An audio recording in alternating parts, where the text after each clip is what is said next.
When it comes to feeding worms, most gardeners think of compost as the gold standard. After all, it's nutrient-rich, crumbly, and teeming with life. But here's the funny twist. Worms don't just love compost. In fact, there's something they adore even more, something rotting, sticky, and downright smelly. Yes, I'm talking about partially decomposed organic matter, often called pre-compost or fermented kitchen scraps, that's still in that sweet, stinky stage of breakdown. While compost is the end product of decomposition, this stage is like a gourmet buffet for worms. It's loaded with half-digested plant material, active microbial colonies, and just enough softness for worms to burrow through without much effort.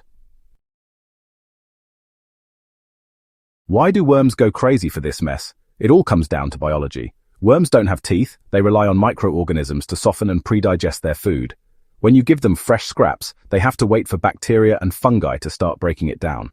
But if you offer them food that's already in that slimy fermented stage, the microbes have done half the work for them. This makes the meal easier to consume, richer in nutrients, and more densely populated with the good bacteria that help worms thrive. Think of it like giving someone a perfectly ripe banana instead of a hard green one. It's softer, sweeter, and ready to enjoy. The process starts with collecting organic scraps, fruit peels, vegetable trimmings, wilted greens, and even coffee grounds.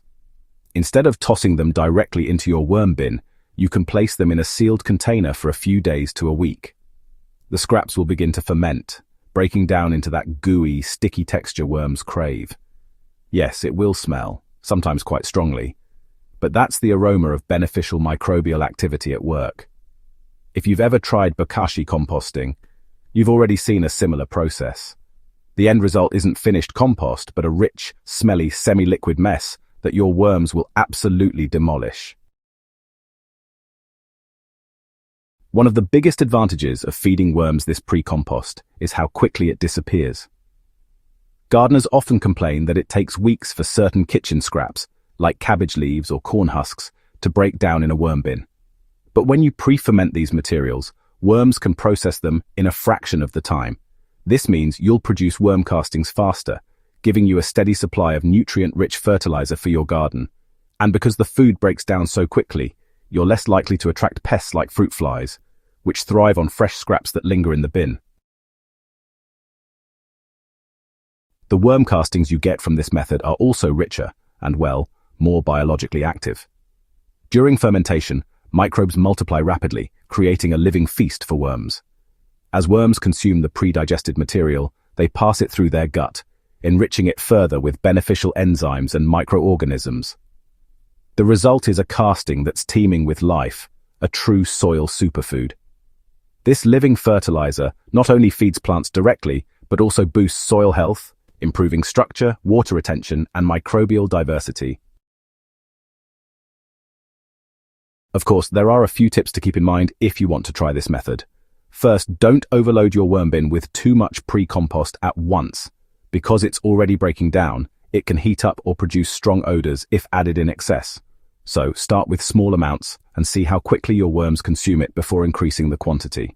Second, balance your feedings with plenty of bedding material, such as shredded cardboard, paper, or dry leaves. This keeps the bin from becoming too wet and helps maintain airflow, preventing anaerobic conditions. You'll also want to chop or blend your scraps before fermenting them. The smaller the pieces, the faster they break down, and the easier they are for worms to process. Some gardeners even run their food through a blender with a little water, creating a worm smoothie that's honestly irresistible to their squirmy friends. If you're worried about the smell during fermentation, you can keep your container outside or in a garage. Just make sure it's sealed tightly to keep pests away and to contain the odor. Feeding worms rotting, sticky, smelly food might sound strange, but once you see the results, you'll understand why it works so well. Worms are nature's recyclers, and they're happiest when they can work with the richest, most microbe-filled material possible. By giving them food that's already halfway broken down, you're not just making their lives easier, you're boosting the speed and quality of your vermicompost. Your plants will respond with lush growth, healthier leaves, and stronger root systems, all thanks to the magic happening in your worm bin. In the end, the smell is just part of the charm. It's the scent of transformation, of waste turning into wealth, and of nature doing what it does best, breaking things down to build them up again. So next time you peel a banana or chop some veggies, consider giving your scraps a few days to ferment before sharing them with your worms. They'll thank you by producing the richest, most fertile soil amendment you've ever used.